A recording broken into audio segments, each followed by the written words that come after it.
हर घर तिरंगा अभियानांतर्गत शुक्रवार दि. 14 ऑगस्ट 2026 रोजी छत्रपती संभाजीनगर येथे भव्य तिरंगा रॅलीचे आयोजन करण्यात आले.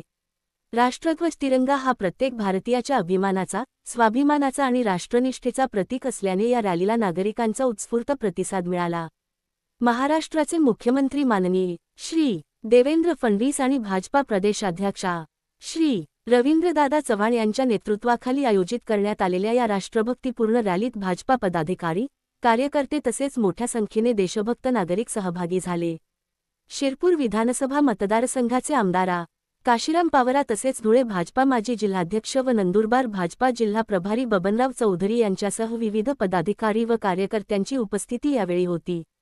रॅलीदरम्यान तिरंगा ध्वज हातात घेऊन नागरिकांनी देशभक्तीपर घोषणांनी परिसर दुमदुमून टाकला. हर घर तिरंगा अभियानाच्या माध्यमातून प्रत्येक घरावर तिरंगा आणि प्रत्येक हृदयात राष्ट्रभक्ती जागवण्याचा संदेश देण्यात आला. तिरंगा हा केवळ राष्ट्रध्वज नसून भारताची एकता, अखंडता, शौर्य आणि स्वाभिमानाची ओळख आहे. या भव्य राष्ट्रोत्सवात सहभागी होण्याचा आनंद आणि अभिमान उपस्थितांनी व्यक्त केला.